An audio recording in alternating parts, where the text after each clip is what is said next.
Hey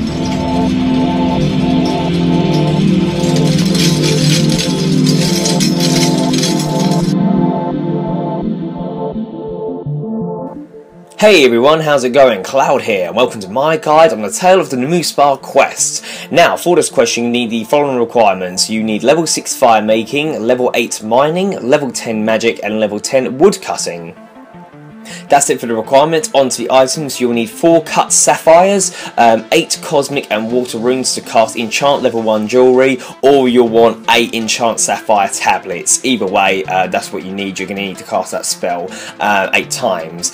And that is it for the requirements and items. Now on to the quest starting point. So we're currently at the Firemaking village Lodestone, which can be accessed via the Lodestone network. Sorry, Firemaking province, I just remembered that's called. If you don't have this one unlocked and wish to unlock all the lodestones, I have a guide which can be found in the description below, and it's very worth having when completing quests. So from here we're going to head to the quest starting point, which is the very northeast of where we are now.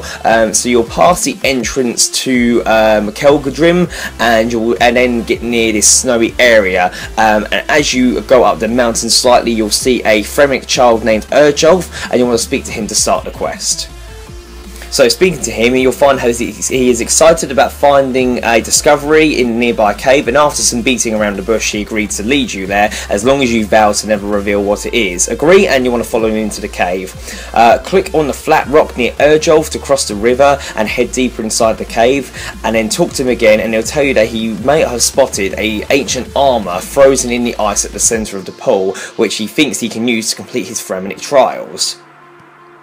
Ask him about his progress with the trials, and he'll ask for your help to retrieve armour from the ice. Offer to help him, and he'll tell you that you need to build fire rafts to melt the ice, and you'll need to use driftwood and basic tools.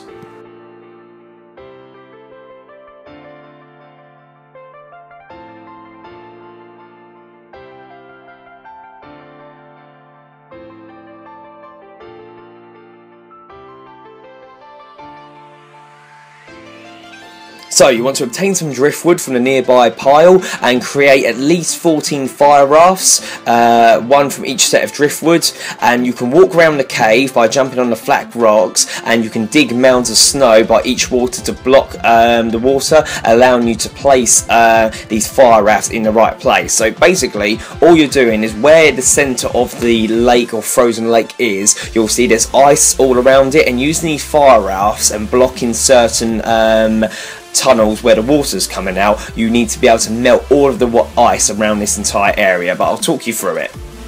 While I'm talking you through this, I would recommend also watching what I'm doing on screen. That will help you out, and in some ways might be a bit easier than listening to my method anyway, but I'll talk you through it either way. So we're going to melt the eastern side of the ice first.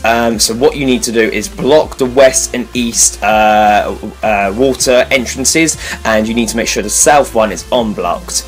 Once you've done that, you have to set 5 rafts alight quickly from the northern shore of the pool. Light them from the spot that I'm at now, and when all 5 have gone across there, they should melt the entire eastern side of the ice. Next we're going to melt the northern side of the ice, so you need to make sure the west and east is blocked still, and make sure the south is still unblocked, and you have to set 3 rafts alight from the northern shore of the pool.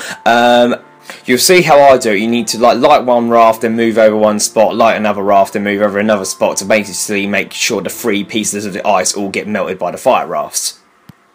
Now we're going to melt the southern part of the ice. You need to make sure the east and southern water entrances are blocked, and make sure the west one is unblocked. Once you have done that, you need to set 4 rafts quickly alight from the southeast edge of the pool, and by doing this they should all go over and completely melt the southern side of the ice. And then finally we need to melt the western side of the ice, so you need to make sure the west and south water entrances are blocked, and ensure the east water entrance is unblocked, and you have to set 2 rafts alight from the western edges of the pool, but you'll need to jump across each side, as then basically you need to go one from the top and one from the bottom. Again, it will make sense if you just watch how I do it. If you've done all that correctly, all of the ice around the area should be completely melted.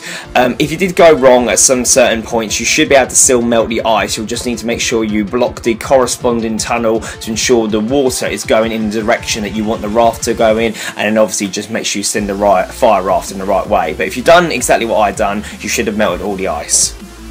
Once you've done that correctly, Urjolf will ask you to come talk to him, and a cutscene ensues where you see a monster inside the block of ice. Urjolf instantly notices that the ice around the monster hasn't melted even by the fire, and says that help might be needed. He'll tell you to find a natural historian who he knows is in the Troll Ice Hunter area and get him to ask about the monster. You need to make sure you examine this monster before you leave, otherwise you won't know what to describe to the historian. So if you right click the ice and use examine, you should be able to then tell the historian the correct options. So exit the cave completely, and then once you're out, you want to go north to the hunted area, past the saber-toothed Kyats, and then you want to take the steps leading onto the platform and keep walking north until you see a historian. After some conversation, he'll ask you to tell him about the creature's features, and this is the information you need to tell him. So it's yellow, it has 4 arms, it has no legs like a snail, it has spikes which runs down its spine, it has a spiky tail with vicious spines, and it has pincers like a crab. Looking at the description, he becomes shocked, saying that this is a mythical creature, and that a statue of a similar creature was found in the Caridian Desert, east of the desert mining camp, and historian will give you a Lumbridge teleport tab for cutting down on travel time. However, we're not going to use that. So what you want to do is go to Alcarid Lodestone using the Lodestone network, and then once you arrive, you want to head to Shantae Pass, which is directly south. And then once you've done that, if you have the option to, I would advise taking a magic carpet to Polnaviac, and then once you arrive, you want to head slightly north. However, if you don't want to use the magic carpet, if you keep heading directly south from Shantae Pass towards Polnaviac, you'll eventually get where you need to go. Basically, it's a massive desert mound or sand pile near where the River Elid is, and it's halfway between the bridge to cross the river and Polnaviac.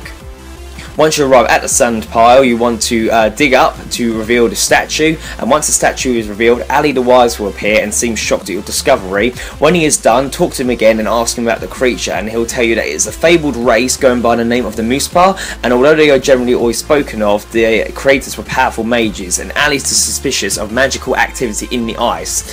Fortunately, he knows a special method to melt it, which will need 4 cut sapphires and the enchant sapphire spell in order to melt the ice. He instructs you to fix the gems into the ice, and enchant each one of them.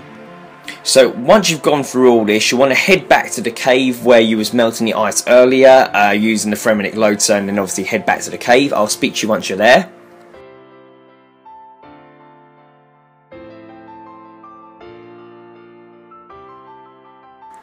And once you get back to the centre of the ice, you should now have the option to insert sapphires into the ice block, and then you should have the option to enchant them.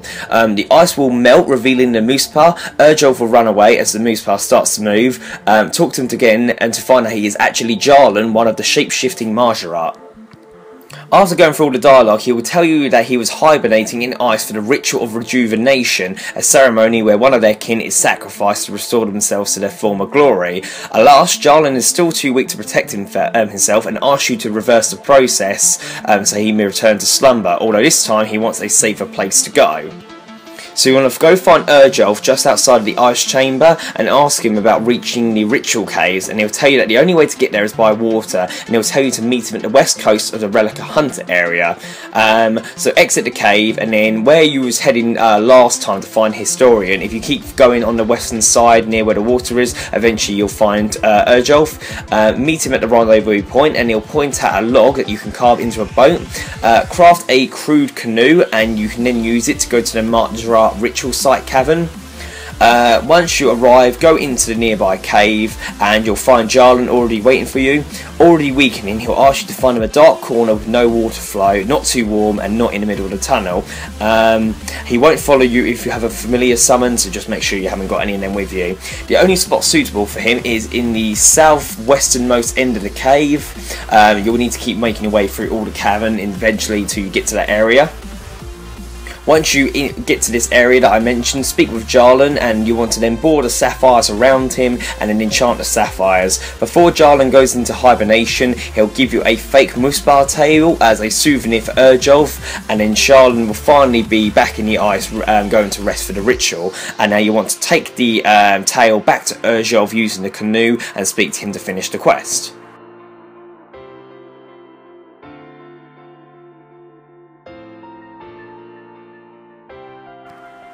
So, after you finish speaking to Urjolf and give him the tail, it will come up with congratulations, you've completed the tail of the Muspah. You're awarded 1 quest point, 1k magic experience, 800 mining and woodcutting experience, 500 firemaking experience, an experienced lamp from the natural historian, granting 200 experience in any skill over level 10. Obviously you need to go speak to him to get that.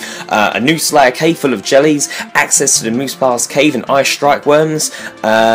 You'll be able to speak to Ali the Wise more about the martial rat. You will also get 2 treasure hunter keys and 2 hearts of ice. So yeah, not too hard of a quest really, and obviously this one is leading up to the martial art quest series. Obviously we have had the really up-to-date quests of that series come out recently, so you obviously need to complete this one in order to unlock all the other ones. Not really too hard of a quest. The only bit you might have difficulty is with the fire logs. Again, no, if you do get stuck at all, make sure you ask in the comment section below and I'll help you out. Other than that, you should be alright with this quest. So like I said, if you run into any problems, leave a comment in the comment section below and I'll help you out as best as I can. If not, thank you for watching. Please make sure you like, favourite, comment, subscribe, and don't forget to share with your friends. Cheers guys, bye bye.